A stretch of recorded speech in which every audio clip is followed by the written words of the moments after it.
nosso primeiro assunto está atrelado ao... Eu até tive uma certa dificuldade hoje para poder encaixotar o tema de hoje. Não porque ele não faça parte dos 17 Objetivos de Desenvolvimento Sustentável, mas ele faz parte de tantas áreas, né? Eu posso estar falando de economia e de trabalho, eu posso estar falando de inovação, eu posso estar falando de educação, e nós vamos falar sobre um tema que é no mínimo curioso: resiliência evolutiva. Esse é o nosso tema e por isso eu acabei escolhendo o ODS 4. O ODS 4 faz parte de um dos objetivos de desenvolvimento, dos 17 Objetivos de Desenvolvimento Sustentável da ONU, os ODS, e que compõe a Agenda 2030 da ONU.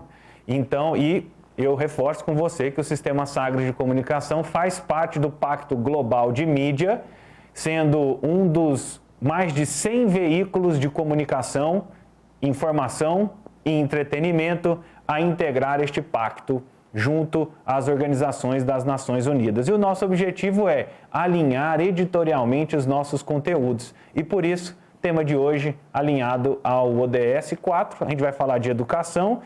E por que eu escolhi? Porque é promover oportunidades de aprendizagem ao longo da vida para todos e todas. E é isso que a gente quer oferecer a partir de agora. Bom, eu já disse o tema para você e agora eu vou apresentar as convidadas de hoje. A Lívia Bailão é nossa parceira de todos os dias, já fazendo um monte de piadinha sem graça aqui nos bastidores. E a Bia Nóbrega, ela é coach, ela é mentora, ela é palestrante e executiva há mais de 22 anos na área de recursos humanos em empresas líderes em seus setores. Então, primeiro, seja muito bem-vinda, Bia. Muito obrigada. Eu que agradeço o convite. É um prazer estar aqui com vocês novamente. E do meu outro lado está Lívia Bailão. Seja bem-vinda, Lívia. Olá, Vinícius, uma tarde em tom maior para você. Receba o meu carinho, o meu abraço, viu? Você e toda a equipe do Tom Maior que trabalha nos bastidores para que a nossa programação chegue até o pessoal que nos acompanha pela internet, pela TV aberta, pelo rádio.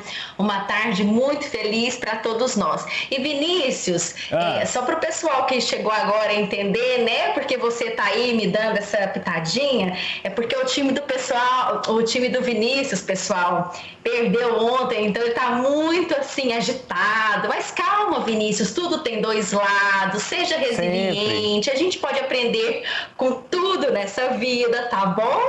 Não, e a sorte, Lívia, é que eu gosto muito de você, então a gente vai aprendendo a relevar. Lívia, para quem não entendeu, a Lívia, antes de me dar boa tarde, na hora de conectar, ela já falou assim: Vinícius, eu vou pedir 1 minuto de silêncio pela derrota do Inter para o Goiás no domingo, ok? Falei, olha que desaforada. Mas o Goiás mereceu a vitória. Tá certo, é isso daí. E com certeza. Mas, bom, vamos falar desse assunto. E eu queria, Bia, que você... O termo resiliência, ele tá na ponta da língua de um monte de gente que fala assim: seja resiliente. Ela é o primeiro conselho que todo mundo dá. O que significa a resiliência e como ela... Vou usar um pleonasmo vicioso. Como ela evolui para a evolutiva? Legal. Então, a resiliência, há mais de 20 anos, ela acabou vindo da engenharia para o comportamento humano, né? Então, originalmente, a resiliência é um estado, né, uma qualidade dos materiais físicos, né? Então, no caso de arquitetura, de engenharia, né? Então você tem que usar materiais num prédio, por exemplo, para lidar com o vento, com as chuvas e tudo mais. Então, com abalos sísmicos, por exemplo, em países que tem tudo mais. Então, você precisa de materiais que, após sofrer alguma pressão, algum desgaste, volte a seu estado original. Então, ele veio da engenharia para o comportamento humano. Então, há mais de 20 anos, a gente trouxe o conceito de resiliência para dentro das organizações e a gente começou a trabalhar a questão da competência resiliência, que é o quê? É após você sofrer pressões, viver situações mais difíceis, situações eventualmente até trágicas, você voltar ao seu estado original, né? Então, é este o conceito da resiliência. A resiliência evolutiva surgiu há pouco tempo, que é não só voltar ao estado original, mas voltar melhor do que se era. Esse é o conceito da resiliência evolutiva. O que significa, basicamente, Lívia e Bia, cair para cima. Cair para cima. E no caso do futebol, no caso do seu time, né? Esperamos que ele não só volte ao estado original no próximo, como ele dê uma goleada no concorrente, no adversário. Bia, adorei você, já começou bem, já começamos bem. O nosso público esportivo vai entrar vai se sentir em casa nesse momento. Vinícius, eu queria perguntar para a Bia, a gente já vem falando aqui no Tom Maior, aliás, a proposta do Tom Maior começou, né, Bia, com toda essa circunstância que nós começamos a viver com a pandemia, o isolamento, de total incerteza, e aí a gente dizer, gente, por que não? Existe um lado bom disso tudo, vamos olhar por outros ângulos e tal. Então, eu poderia entender disso que você nos trouxe, que esse momento que nós estamos vivendo é um laboratório para que a gente exercite esse atributo ao qual você se referiu. Como que você correlaciona essas coisas? Sim, sem dúvida, a resiliência evolutiva surgiu muito nesse contexto recente, no sentido de que a gente está vivendo algo que nenhuma das gerações vivas viveu, né? E ainda as anteriores também não viveram exatamente isso, né? Em nível global, pelo menos não conhecidamente, e não tinha essa migração, né, das pessoas. Então, de fato, é uma grande possibilidade de aprendizado, né? Então, como a gente pode lidar com esse cenário totalmente incerto que a gente tem hoje, experimentando, vivendo um dia por vez, da melhor forma possível e a cada vez que a gente sofre um impacto, seja ele de uma notícia, seja ele perda de um emprego, perda de um ente querido, como é que a gente consegue lidar com isso de uma forma evolutiva, né? E mais do que isso, né? Até a gente estava falando um pouco antes, assim, como é que a gente consegue aprender com cada episódio, né? Já que a gente fala tanto de viver num estado de aprendizado contínuo, né? O que a gente chama de lifelong learning. Então, um aprendizado para toda a vida. Como é que a gente está hoje nesse espaço de tempo tão... 6 meses agora vai dar, né? Tá dando 6 meses nessa semana aí. Nestes 6 meses, o que a gente aprendeu? Pelo menos aqui em São Paulo, a gente se fechou entre 17 e 19 de março, as primeiras, no caso, nossa empresa de 19 de março, 100% em home office. Como é que esses 6 meses, o que a gente está aprendendo, né? E experimentar é uma das principais possibilidades da gente desenvolver esta competência. Interessante.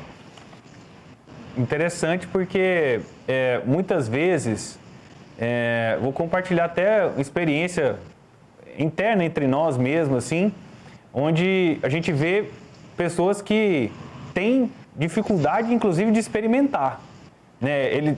Às vezes ele é tão autocrítico, ele se critica tanto, e ele é o primeiro a se boicotar, vamos dizer assim, né? E aí ele perde a chance de experimentar. Para essas pessoas que não experimentam uma oportunidade, um desafio, uma falha, né? Um aprendizado, dificilmente ele vai alcançar essa resiliência evolutiva? Sim, e dificilmente também ele vai conseguir desenvolver todo o potencial, né? O nosso potencial realmente é ilimitado. Nós, os seres humanos, somos capazes de se desenvolver amplamente, né? E como o nosso potencial é limitado, se a gente não experimenta coisas novas, se a gente não se dá a oportunidade de saber, na experiência, o que a gente realmente é bom, o que a gente não é tão bom, e naquilo que a gente não é tão bom, se a gente quer ou não desenvolver ou não, ou vamos para outro lado, né? E como é que eu posso ser melhor ainda no que eu já sou bom?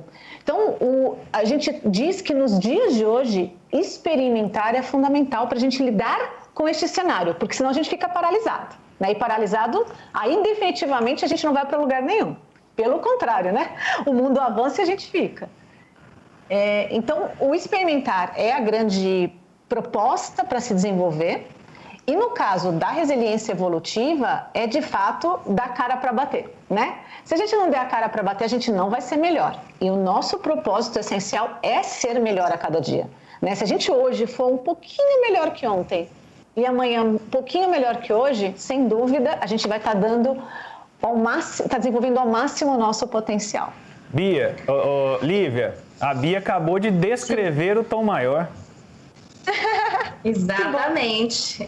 A proposta é o que a gente vem fazendo aqui há 90, quantos episódios, 97. né, Vinícius? 98 hoje, É né? 98. Isso, exatamente. É o que a gente tem tentado, Bia, partilhar, né? Nós não temos as certezas, não temos a receita pronta, mas a gente partilha visões, novos pontos de vista, somamos aí nos nossos medos, né, inquietações, e vamos juntos construindo, né, uma realidade, um jornalismo, como sempre diz o Vinícius, desintoxicante, que não intoxica, que não vê só um ângulo, que não julga, né, que não pré-julga os acontecimentos.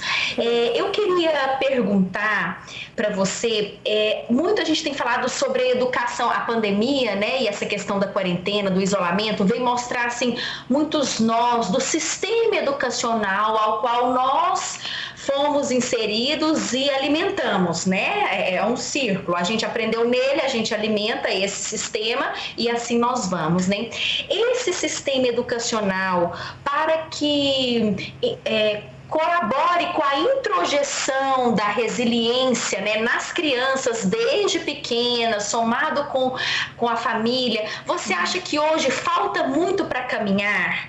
Como que você avalia esse cenário do ponto de vista da educação?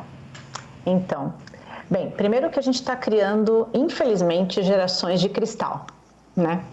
A gente protege tanto no intuito positivo, né, de dar o máximo de amor, de dar o máximo de proteção, a gente acaba colocando numa pequena jaula de cristal nossos filhos, né, e protegendo eles de tudo. E isso não desenvolve. Isso não desenvolve a criança, não desenvolve a resiliência evolutiva, e pelo contrário, né, a gente cria pessoas pouquíssimo resilientes.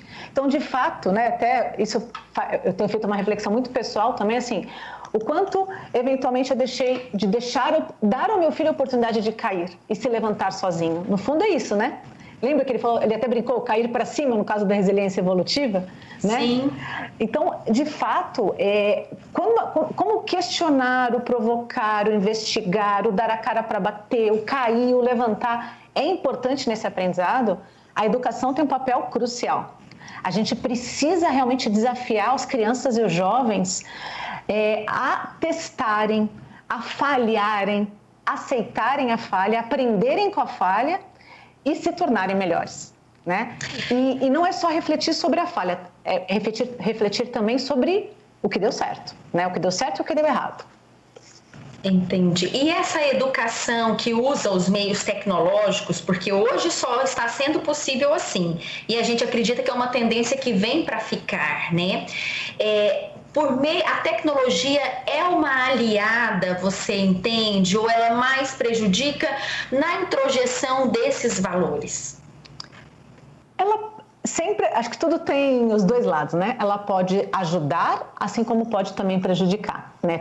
O segredo vai ser a curadoria do conteúdo, né? Então, independente da forma, a gente precisa ter um cuidado muito grande com o conteúdo. Como é que a gente está distribuindo esse conteúdo? Como a gente está desafiando, né? Independente se é presencial ou não. Agora, eu como recursos humanos, eu tenho uma discussão diária com o meu time, né? Com o meu presidente, no sentido de que eu entendo que a terceira dimensão que a gente não tem hoje, né? Nós estamos em duas, né? Eu estou te vendo numa tela. A falta da terceira dimensão tem perda. Então, acho que assim, existe sim também uma necessidade da gente voltar, de fazer um mix disso tudo, né? Então, embora eu tenha dito a curadoria é fundamental, né? É também importante, assim que possível, assim que seguro, o convívio, na medida que proporcione outras experiências, né? O experimentar tem a ver também com o tocar. Contato. Com o contato. Perfeito. Bia, Vinícius? para a gente viver essa resiliência evolutiva, existe uma proposta de 3 etapas. O Sim. testar, o falhar e o aprender com a falha. Explica um pouco cada uma dessas etapas. Claro. Então, a gente precisa necessariamente testar nossas ideias, né? Não dá para a gente ficar só no campo das ideias. A gente precisa testar, sejam ideias puras, e aí é o que, por exemplo, o Tom Maior faz, né? Então, essa discussão mais ampla, sem pré-julgamento, de cada um colocar suas ideias e aí cada um trabalhar a partir do seu ponto de vista. Assim como as ideias que são concebidas de produtos, de serviços, né? Então, a gente tem que, de fato, se colocar à prova, dar a cara para bater. Isso é o testar, né? Antes de aprender com a falha, então, você tem o quê? Você tem o falhar. Né? Hoje a gente diz que o falhar é uma grande possibilidade de acelerar o desenvolvimento e a inovação, em especial. Né? Então, o falhar significa que pode ser que aquilo que você desenvolveu, aquela sua ideia, não é para agora. Pode ser que você esteja anos à frente, meses à frente, né? Seja no campo das ideias ou no campo das concepções de produtos e serviços. Mas o falhar é importante, porque ele pode ser um falhar temporal, né? Ou seja, no futuro pode ser que a sua ideia venha a ser ótima, ou pode ser um falhar que assim, cara, realmente não deu certo. Eu fui fazer um bolo, vamos pegar o meu caso de domingo, eu fui fazer 2 pizzas. As 2 pizzas eu não tinha os ingredientes completos. Uma eu adaptei, mais ou menos, a segunda eu não adaptei nada. E aí você fala, e agora? E no fim, a segunda que eu não consegui adaptar, fiz com menos recursos, deu muito mais certo. Então, de repente, eu descobri uma nova receita. E acho que isso é muito legal, né? E aí vem o aprender com a falha. Então, no meu caso, eu aprendi que dá para fazer a minha pizza só com um tipo de farinha. Eu não preciso mais da outra. Que era um trabalho, porque não existe pronta. Eu tinha que moer, tinha que... Agora não. Já descobri que a pizza fica muito mais gostosa só com uma das farinhas. E está resolvido. Ou seja, mas eu aprendi com a falha. Ficou mais barato e em menos tempo. Exatamente. Porque eu não preciso pesar, não preciso moer, não preciso... Maravilha! Bia, e que dica? Nós temos uma audiência grande, com formadores de opinião, com o público de uma maneira geral, mas nós também temos uma audiência muito forte com os jovens aprendizes de 14 a 24 anos. Que dica a gente pode oferecer para que ele possa, que seja um ponto de partida, não uma receita pronta, mas um ponto de partida para descobrir a resiliência, os seus limites e a mudança de perspectiva? Nossa, esse público é muito gostoso quando a gente trabalha em recursos humanos falar com esse público, né? O que a gente mais fala nessa hora é assim, você está na hora de se testar, de ir para se jogar, falhar e corrigir rapidamente a falha, né? Então, se você fizer todo dia uma profunda reflexão do que deu certo, do que deu errado, e no dia seguinte você buscar corrigir o que deu errado e blindar, ou seja, garantir que aquilo que deu certo se repita, sem dúvida, você vai ter uma carreira de muito sucesso. Uma boa dica. Boa dica. Muito bom, né, Vinícius? Boa. Eu já vou guardar ela aqui para mim também, ó. Exatamente. Eu fico pensando, Bia, o quanto falhar é algo desafiador pra gente, né? Que temos aquela voz, aquele juízo assim na nossa cabeça, dizendo que o Freud lá atrás chamou de superego, né? Dizendo assim, olha, faça assim, não pode ser assado, se der errado não pode ser, você tem que ser perfeito. E a gente, né, na ânsia de ser amado, de ser aceito, de se sentir parte, tenta corresponder a esse anseio e a gente não se dá permissão para falhar, né? Então, é um caminho interno muito grande para a gente se dar essa concessão e aproveitar e crescer com ela, né? O que você diria, então, para nós, para todo o pessoal que acompanha aqui, né, a nossa entrevista, que está chegando agora, enfim, o que nós podemos fazer nesse quesito, eu comigo mesmo, dentro da experiência da falha? Porque ela é inadmissível para muitos de nós, para a grande maioria. Então, dói, né, Lívia? só de você se abrir. Dói, né? Falhar dói. Dói demais. É eu negar o amor, porque eu recebo amor quando eu correspondo na perfeição. Então, quando eu falho, é como se eu estivesse negando, né, esse amor. E aí a gente está colocando do ponto de vista do psiquismo, desse aparelho psíquico nosso, né? Então, o que você diria para o pessoal, para a gente começar a olhar para isso, a olhar além, ver que tem camadas além, né, dessa performance nossa, dessa máscara que a gente está no mundo para viver, que ela nos ajuda a estar no mundo. O que você diria para nós? Então, primeira coisa é você reconhecer quando vem essa vozinha te criticar, porque no fundo é você, né? É a sua autocrítica, ela é o começo de tudo. Né? Então, muitas vezes a gente acha que o outro espera de nós algo, quando na verdade talvez ele nem espere ou ela não espere, né? E acho que no fundo é a gente se criticando. Então, a partir do momento que você já começa aquela vozinha a dizer: Lívia, olha o português, olha o S, olha a câmera, olha o ângulo, olha, né, a luz. Você dar um nome a isso, a gente chama isso de agilidade emocional, né? Então, assim, você está sentindo que está vindo aquela vozinha, você já fala assim, dá um nome para sua vozinha, no meu caso é a Cri-Cri, tipo assim, ela vem a Cri-Cri. Eu já mentalmente já dou um alerta, ela vem a Cri-Cri, e eu tento colocá-la no lugar dela, que é suspenso, né? Então, assim, ó, vai para lá, deixa eu me entregar para poder aprender com essa falha, deixa eu me entregar, ser quem eu sou, do jeito que eu sou. No fim do dia eu faço uma reflexão que eu podia ter sido melhor, mas por hora, deixa eu performar. Porque no fundo é isso, a gente já está preparado. A gente já está preparado, né, para aquilo que a gente está vivendo aqui agora.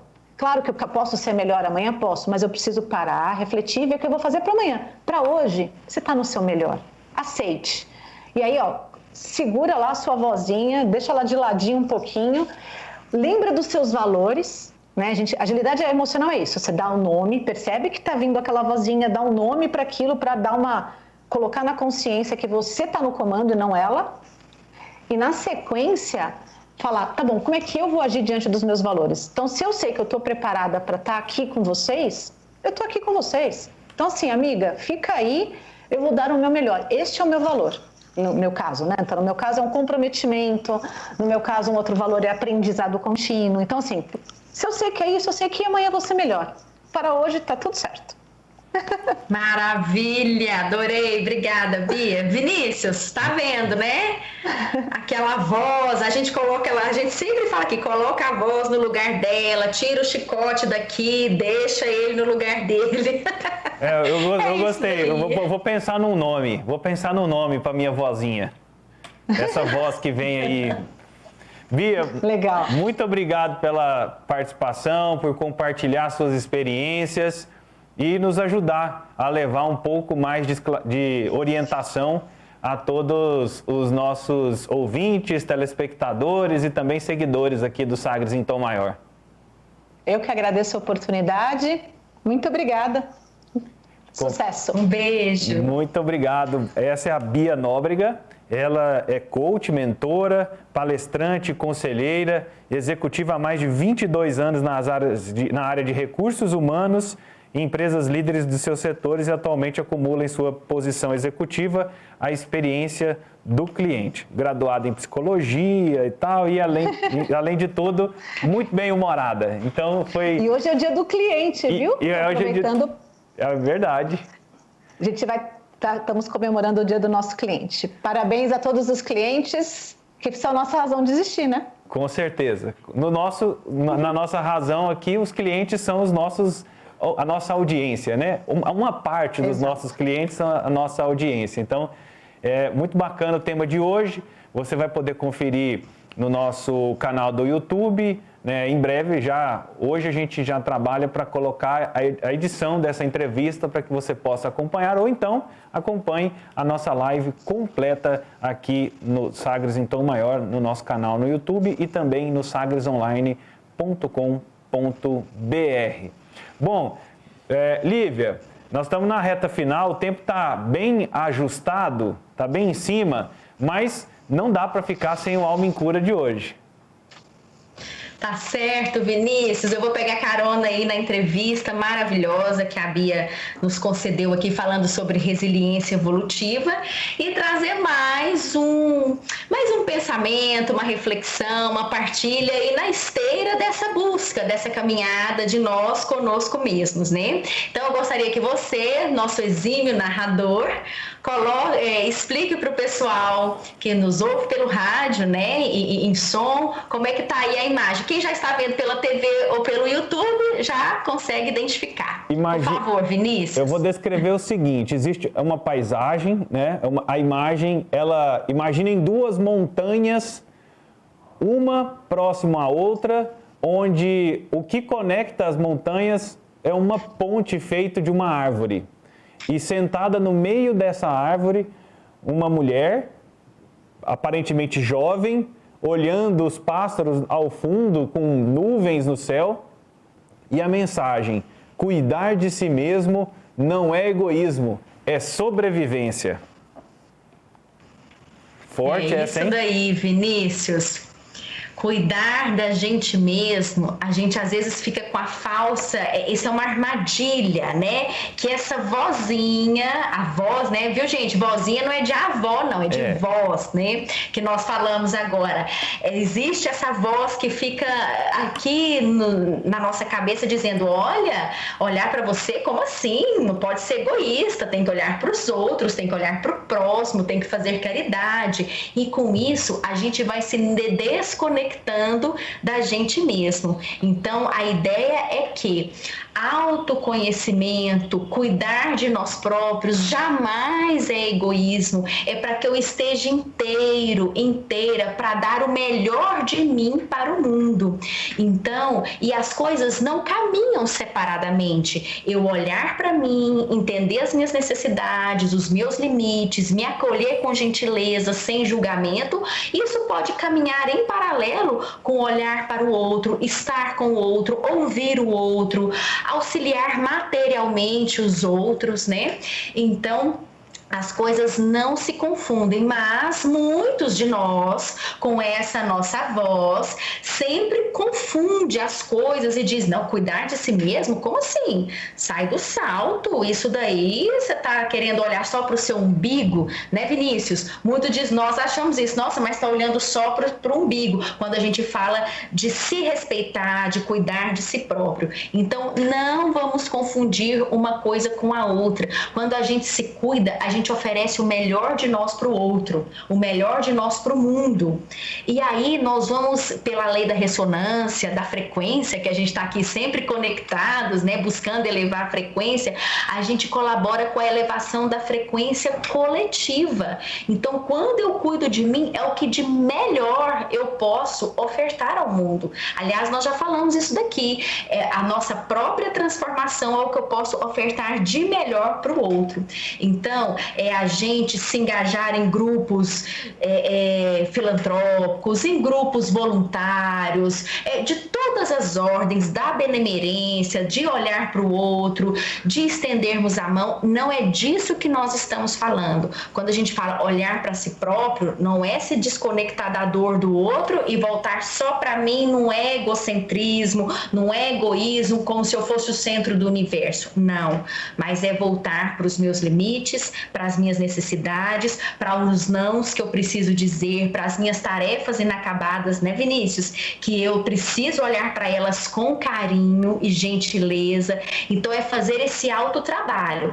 E se para isso, Vinícius, e o pessoal que nos acompanha, eu precisar dar um tempo para mim mesmo de recolhimento, ok também. Não é isso que vai me tornar egoísta de forma alguma. É eu aguardar num recolhimento ativo de autocura, de autoconhecimento para que eu oferte o melhor para o outro.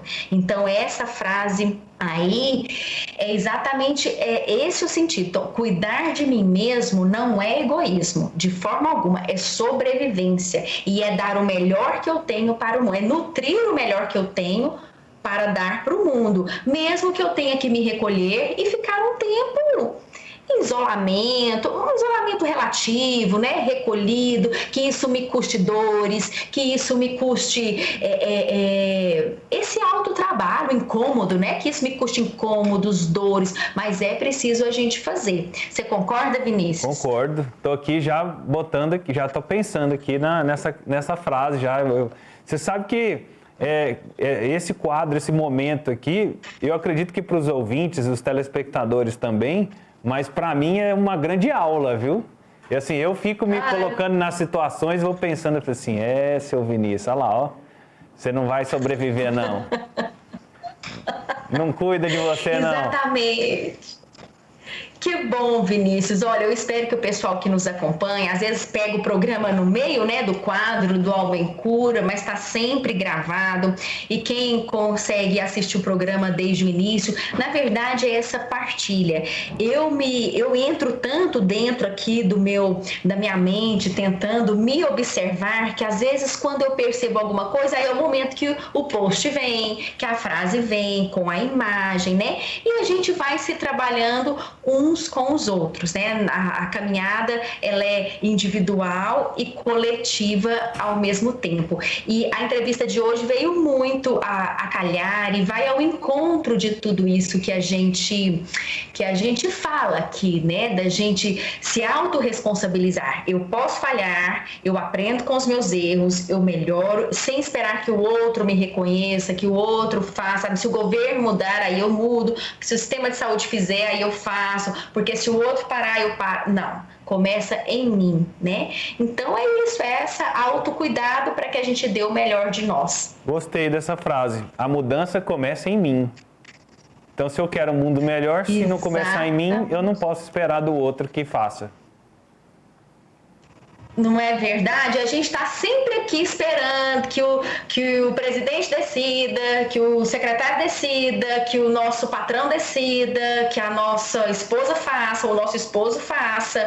A gente está sempre esperando que venha de fora. E quando eu mudo aqui dentro, tudo ao meu redor entra na ressonância, eu vou enxergar lá a mudança que eu operei aqui, pela projeção no espelho, lembra? Uhum. Então, quando a mudança é feita aqui, ela é automática lá fora. É muito bonito. Como disse a Bia, a gente é um mar de infinitas possibilidades, né? E tá tudo ao nosso dispor. A gente tem que começar a acessar, se permitindo falhar, assumindo a dor disso tudo, olhando para a nossa história, para aquilo que não deu certo lá atrás, nos apropriando, entendendo que aquilo nos fez chegar até aqui, né? Nos conciliando com tudo isso e seguindo inteiros. Essa é a ideia. E assim a gente torce para que todo mundo pegue a ideia, a reflexão e o sinal para poder movimentar. Lívia, muito obrigado pela participação, pela presença e eu te aguardo amanhã aqui, hein? Beijo, até amanhã. Conversamos com a Lívia Bailão, minha companheira aqui dessa primeira etapa em que o Sagres em Tom Maior dedica ao eu profissional, ao eu familiar, ao indivíduo mesmo, ao eu na cidade, ao eu, enfim, ao todos os eus que podem compor a sua personalidade, a sua persona, a sua formação, né, no trabalho, em casa, nos amigos, no lazer, enfim, na política, na economia. Esse é o nosso objetivo nessa primeira etapa, com a natureza, né, não podemos deixar de esquecer. Então, assim, mais um tema bacana, importante, que a gente destaca aqui no nosso Sagres em Tom Maior. Nós vamos para o intervalo e, na sequência, eu já estou vendo o Johan aí. O Johan já vem com os destaques aqui na nossa programação.